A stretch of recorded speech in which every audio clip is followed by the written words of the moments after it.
I immediately grabbed the shoulder blade and rattled on the tree, and the moose obviously forgot about the sound of the GPS and kept coming.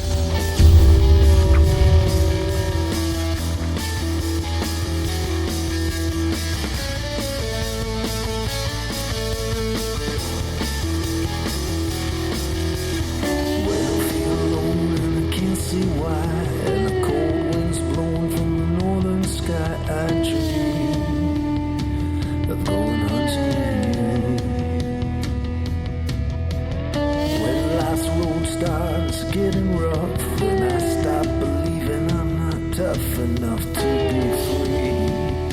I just go on with you.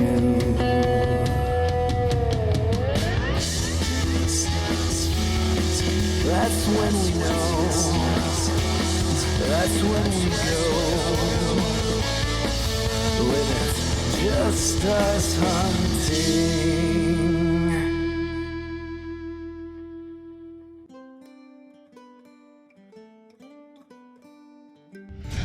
Moose tags are getting harder and harder to get every year. So as much as we would like to stay in one spot and learn that spot every year, it's getting harder and harder. It was a bit different year than the previous year for sure. The fires were all done. Sometimes these old burns are good places to hunt too. The big trees get burned out and you get a lot of young undergrowth growing up, and that's feed for the moose. So they find the food source. If you can find those old burns, sometimes it's a good area to hunt. Over the last decade, probably we've changed wildlife management units 4 or 5 times, all in search of the tag. We're going to where we can get tags, where we know we're going to get tags, or we have the best chance of getting tags. So we ended up having the ace in the hole because we had a little bit of background about this area. We had gone in there, never been there. We were there the year before that, but for our first time being in there, we had a little bit of background on it. Being into the same area twice, which very rarely happens for us. Usually we're in as you heard before, to get tags, we're everywhere, and we're in every MU we can get in where we can get tags. And going back to the same place was a bonus for us.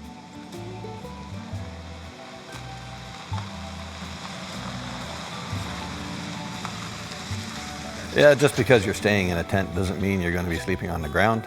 Well, typically we have 2 12 by 14. We have one 12 by 14, one 12 by 16 prospector tents. We set them end for end. We usually have 15, 16 feet in between those 2 tents, and we tarp it all in under one tarp. So the tent camp ends up being roughly 14 feet wide by 45, 50 feet long. We have wood stoves at either end of these tents, and I don't want to say we're really roughing it because we usually have carpet in these tents. We have electricity in our tents. We run lights in through it. We have electrical outlets in there. We have our chargers for our batteries. We have a laptop in there, and it's a technologically advanced tent, would be the best way to say it. When we first started out moose hunting, we were in the Kapuskasing area. It's the James Bay lowlands, and the moose that we were hunting there were staying in substantially different terrain than what we're used to in northwestern Ontario, where it's predominantly rock and sand. We'll have miles of jack pine plantation, and we're managing to take moose out of there. So it's an evolving mindset for us every year, trying to figure this out, and we're forever changing our strategy. Like any area that you go to, once you're in there, you're into extensive scouting. And we put an enormous amount of miles on our bikes going in there. And we try to find the best moose habitat that we can. We will typically put between 600 and 800 miles each on our bikes. I think the best year I had, I put 2,300K on in one year. I had a guy at home say, geez, usually we drive our trucks from Ottawa, but you take the bike all the way, or like it's pretty humorous, but we do drive. Some years $800 in gas. We'll find a spot that looks good to us. We'll hunt it that night. We'll hunt it the next morning. If we don't have any action, there's no sense staying there. And that's where the bikes come in. Then you go out and you start looking. And we'll cover enormous miles. Like we may be 30 miles from our camp by bike. And then we'll set up a stand there, we'll hunt there that night. The next morning, if there's nothing there, then you're off again. Bruce and myself, we did go to a couple of different spots, and we had some adventure in a couple of spots. We went to one place, it was really tough to get into, but it looked like a really good spot. We come driving in there, and as we're coming down the bank off this road where the creek was, Bruce says, geez, the water looks like it's flowing pretty good there. And I said, can't be much deeper than it was the day before. Well, I drive out into this creek, and before I know it, it's coming right over my waist, like I'm up to my elbows in the water. He's standing on the back seat so he doesn't get a soaker, and the bike quits in this creek. So I had to get out the front, and I'm into my shoulders trying to get the winch cable out, and we got it winched out the far side, and now we're panicking because it's time to hunt, and it's 2 o'clock, and here the bike's flooded. We couldn't get it going, so we ended up standing the bike up on its back wheels and rack and let the muffler drain out, and we were there for about a half an hour before we got the bike going. But it was a cold hunt for me anyways. I sat there dumping water out of my boots most of the night.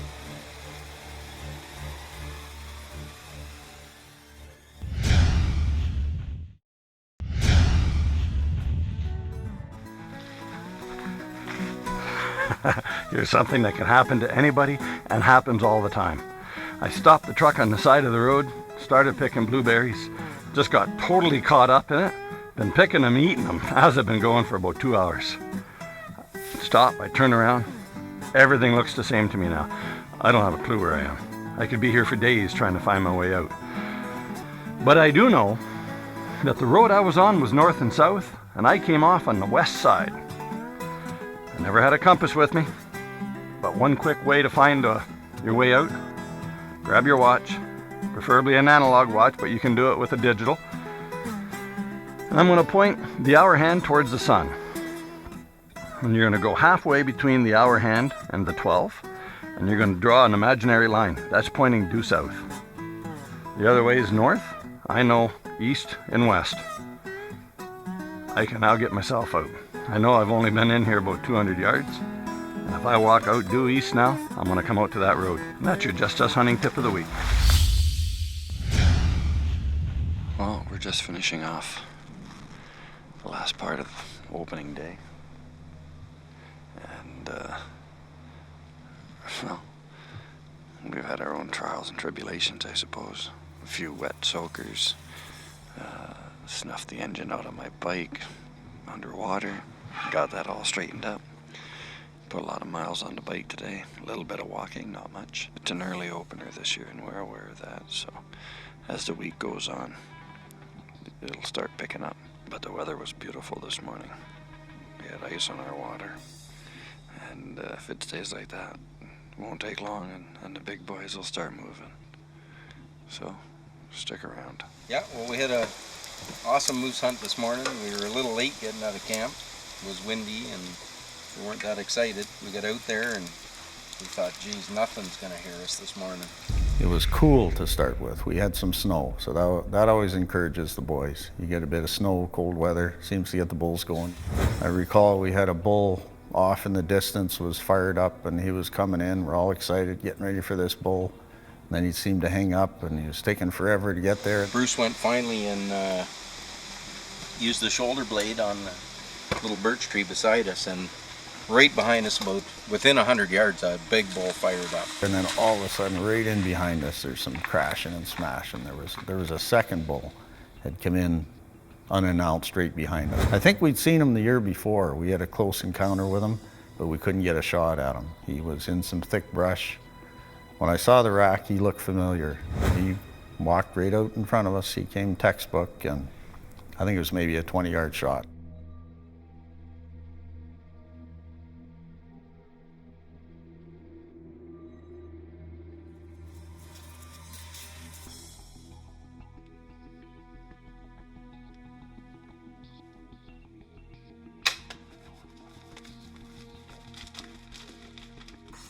We watched him run across the clear cut there. The shot looked good, maybe a little bit low, but as it turned out, it was good. He just got inside the trees, maybe 50 yards, and we got some good video of him there, some good pictures. And he was one awesome moose. We think it's a good shot, so we'll methodically follow the blood trail. Got a bit of blood right here. I don't know if you can see it here in the camera. Okay, here we are. We're still following the blood trail. It's going right through here.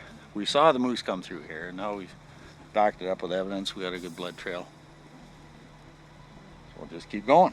We got hoof prints and we got blood. There. Come up here. Here. Oh, there. I can smell something. You smell that? Gotta be close. Gotta be close. There he is, right there. It was probably the biggest rack I've shot. It was a nice moose, yeah. Well, how's this for a first moose for Just Us hunting? Not bad at all. Wow. That's a beauty. Well, I hit him just where I thought I hit him. Looks like a nice shot. So, now we got our work cut out for us. We're gonna have to chainsaw a trail in here, get the bikes in, we'll gut them, quarter them, get them out of here and get them skinned and cut up. It's warm weather, so we don't want to waste any meat. We got to get them in the freezer right away. That's a beauty.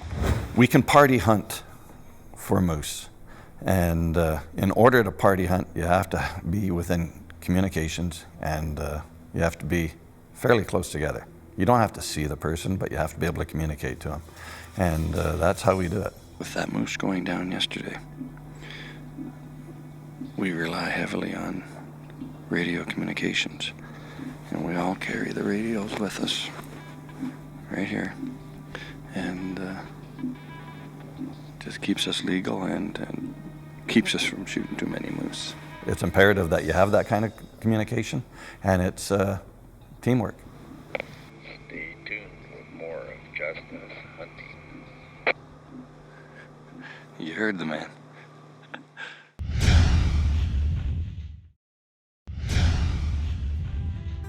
I remember this one time I was turkey hunting in the bush well before daylight.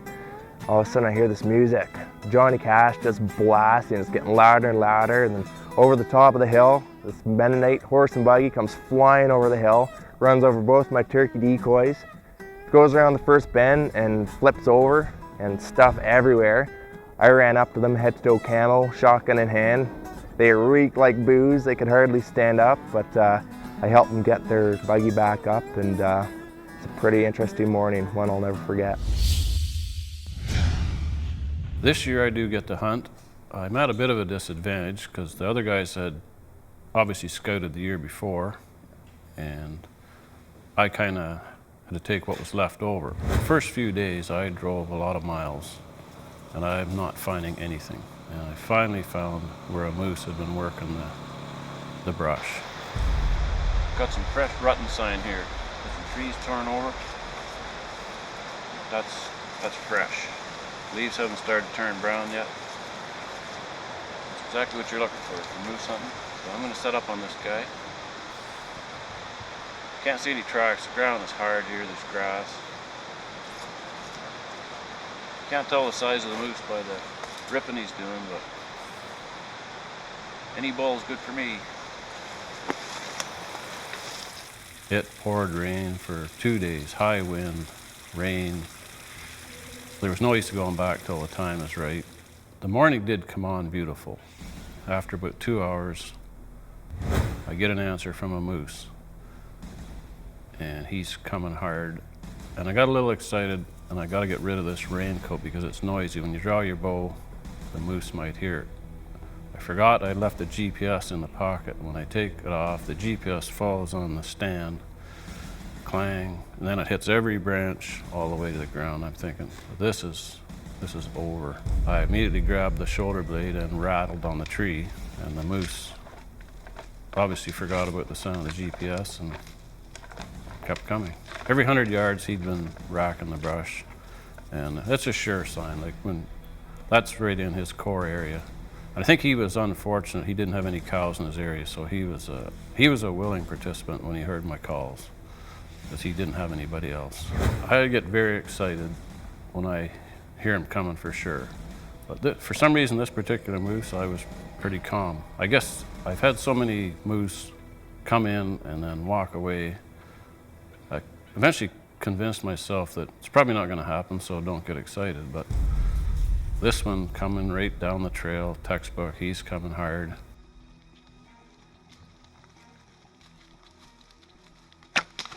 He makes a short dash and is down.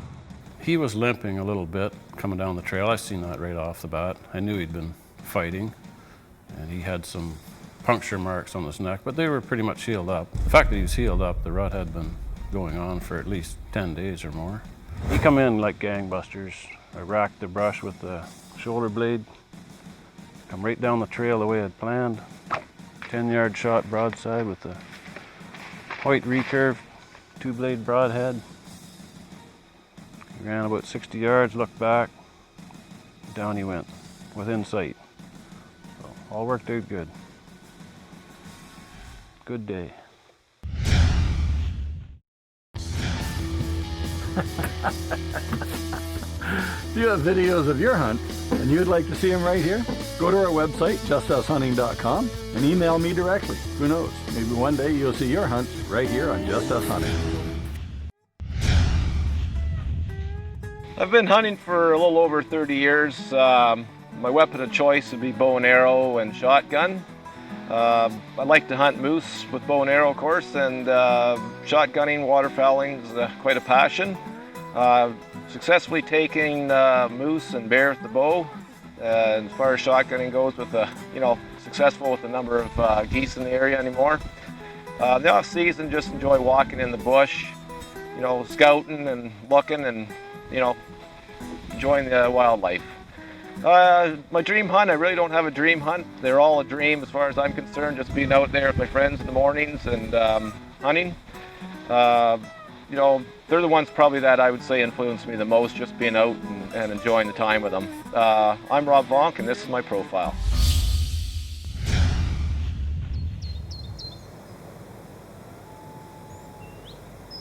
It's a beautiful morning. The fog is just coming off. There's ducks in the water, and it's beautiful. The wind is absolutely still.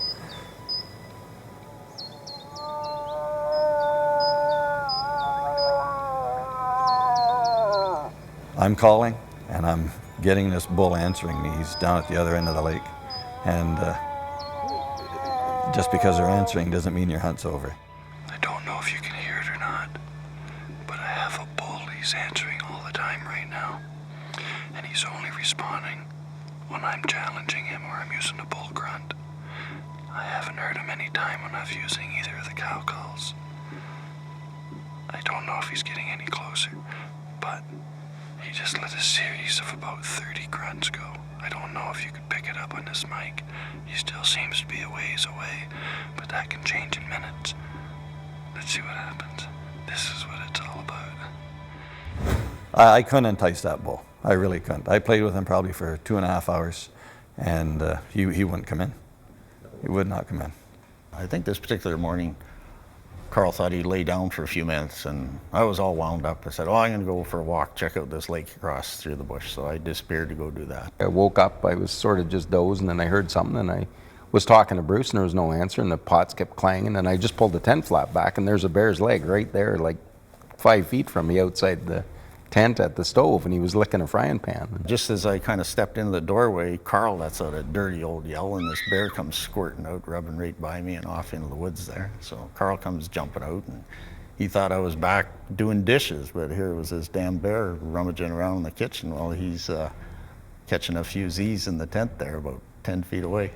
We sat up, and we thought we'd stay there and try and shoot him, and so we sat around, had a couple coffee, and we were going to get this bear, because once they find the food stores, he'll be back. So we had a bear tag, so Carl's going to shoot this darn bear. Sooner or later, he came back and made a nice shot on him. You may have a hard time seeing me here. Kevin's busy burning some steaks over there. We got the smoke rolling all over. I'm surprised the water bombers aren't coming in like they were last year. Anyway, we're all making supper here. We got some shaggy mains cooking, and got some steaks, and we got some tenderloin here. So we're gonna slice her up. It's the best part on the moose, boy. Nice tenderloin. After we shoot a moose, the tenderloin is the premium piece of meat off that animal. What are you cooking? These are shaggy manes, which we picked this afternoon and cleaned up. Carl will try anything. I don't know why. Sometimes he believes me when I say they're good for him. So he ends up, I think him and I ate them the first night, and the other guys were kidding. They kind of thought, well, if we survived the night, maybe they'd try them the next day. But it ends up, everybody was eating these darn shaggy manes, and they're all out picking them, and we're cleaning them up and cooking them with the moose meat. It's a meal fit for a king. We all look forward to it, and we have it, it seems, every year. It's a holiday. Like, I only get to see these guys for 2 weeks of the year most times. Like, Bruce, I see him once a year, and that's always it. I got to show up a couple days early to help him pack his underwear because he's never ready. Like, I'm fixing his truck, I'm changing springs, I'm doing everything in his driveway. I don't know what he does all year, but not much. Bow hunting is a solitary sport. It's a personal sport. It's hunting with your own limitations. But the whole group itself hunts together. It's definitely about the fun. Flat out fun. If you have videos of your hunts and would like to see them right here on this show, go to our website, justushunting.com, and email me directly. Who knows? Maybe one day you'd see your hunts right here on Just Us Hunting. Can't see why, and the cold winds blowing from the northern sky. I dream of going hunting when life's road starts getting rough, when I stop believing I'm not tough enough to be free. I just go hunting.